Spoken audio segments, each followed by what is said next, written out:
Karen Middleton stood in her pristine kitchen at 6:47 a.m., clutching her phone with white knuckles as she speed-dialed the HOA hotline for the third time in 10 minutes. Through her window, she could see her neighbor's pool filter humming its morning routine, a sound that had apparently transformed overnight from background noise into what she would later describe to the board as industrial-grade psychological warfare. "This is unacceptable," she hissed into the voicemail system, her voice climbing an octave with each syllable. "The Henderson's pool pump is violating Noise Ordinance 47B, subsection 3, and I demand immediate action." She slammed the phone down so hard her prized ceramic rooster collection rattled on the windowsill, sending her into a secondary rage about property damage. What Karen didn't know was that Tom Henderson, a retired sound engineer with 40 years of experience mixing concert halls, had specifically chosen the quietest pool system available, one that registered at barely 35 decibels, roughly equivalent to a whispered conversation. By noon, Karen had escalated from voicemails to showing up at the HOA office with a borrowed sound meter, 3 printed copies of community guidelines, and a folder she'd labeled EVIDC in red marker. Margaret Santos, the long-suffering HOA administrator, watched through security glass as Karen set up what appeared to be a makeshift courtroom in the lobby. "Mrs. Middleton, we've discussed this," Margaret said, emerging from her office with the weary expression of someone who dealt with Karen's previous campaigns against decorative garden domes, non-regulation mailbox heights, and what she termed aggressive butterfly gardens. "Have you measured the decibel levels?" Karen demanded, brandishing her borrowed meter like a weapon. "Have you considered the property value implications, the precedent this sets?" Margaret glanced at the reading on Karen's device, 34 decibels. She'd heard louder sounds from her own refrigerator. "Mrs. Middleton, this falls well within acceptable limits. Limits change when you're dealing with harassment."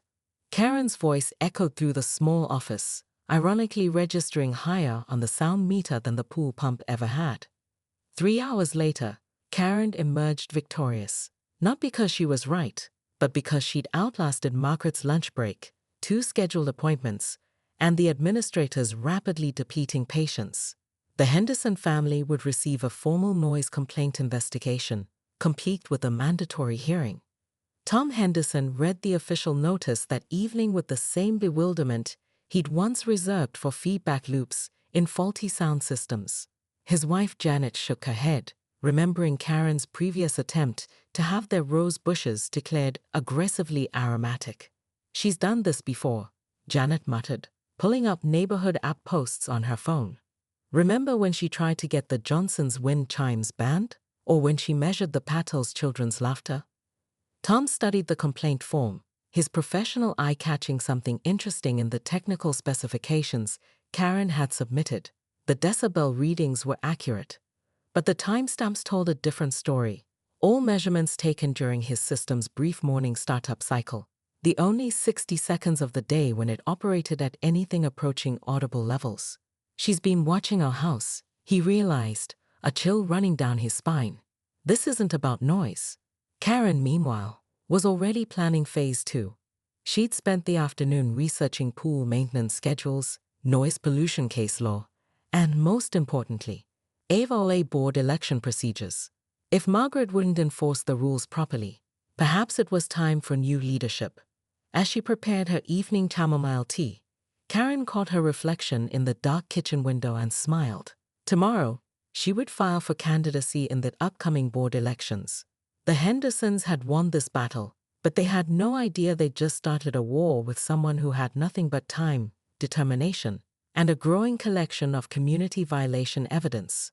What she couldn't see was Tom Henderson in his backyard, cell phone pressed to his ear, speaking quietly with someone about interesting acoustic anomalies and return investigations. Karen's campaign for HOA board president launched with military precision. She'd spent 3 weeks canvassing the neighborhood, armed with a professional-looking binder titled Community Standards, a vision for excellence, and a portable speaker that played a loop of pool pump noise at exactly 35 decibels.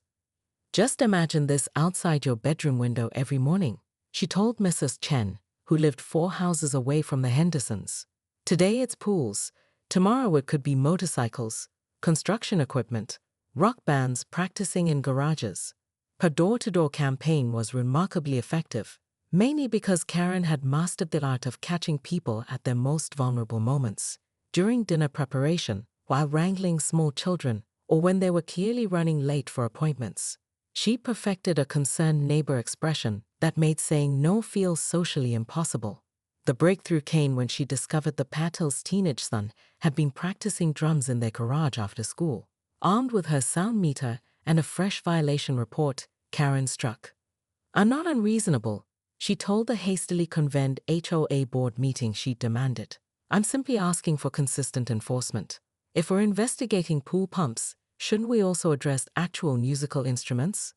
Board member David Walsh, who'd been hoping to finish his term quietly before retirement, found himself drowning in Karen's paperwork. She documented everything: timestamps, decibel readings, photographs of non-compliant lawn ornaments, and a comprehensive analysis of property values in noise-polluted neighborhoods. Tom Henderson attended that meeting with a manila folder of his own. When Karen finished her presentation, he stood up with the calm confidence of someone who'd spent decades dealing with difficult clients. "I'd like to share some findings of my own," he said, opening his folder. "About acoustic anomalies in our neighborhood." Karen's confident smile faltered slightly. Tom produced a series of time-stamped recordings and detailed technical analysis. "These measurements were taken from my backyard over the past month. Interestingly, the loudest sustained noise in our area doesn't come from my pool pump, which operates at 34 decibels for most of the day." He clicked to the next slide of his impromptu presentation. "The loudest regular noise source is actually Mrs. Middleton's hot tub, which runs its jets for 45 minutes every evening at 67 decibels, nearly twice as loud as a normal conversation." The room went silent except for the gentle hum of the meeting room's air conditioning. Furthermore, Tom continued, his engineer's precision cutting through Karen's blustering. "These recordings also captured Mrs. Middleton's voice during her evening phone calls on her back patio, which regularly exceed 70 decibels and often continue past the community's 10 p.m. quiet hours." Karen's face cycled through several shades of red. "This is harassment. You've been spying on me." "I've been documenting noise pollution using the same methods you employed," Tom replied calmly. "The difference is, my recordings actually show violations of community standards." Margaret Santos, who'd been silently suffering through months of Karen's complaints, felt something like vindication as she opened her laptop. "Mrs. Middleton, if we're enforcing noise ordinances consistently, I'm afraid your hot tub usage does violate several community guidelines." The room erupted in whispered conversations as neighbors who'd been terrorized by Karen's campaigns suddenly saw opportunity for their own revenge. Mrs. Chen mentioned Karen's leaf blower usage at 7 a.m. on weekends. The Johnsons brought up her habit of slamming car doors during late-night returns from book club. Within an hour, Karen faced 17 separate noise violation complaints, 3 citations for aggressive campaigning tactics, and a formal investigation into whether her recent behavior constituted harassment of neighbors.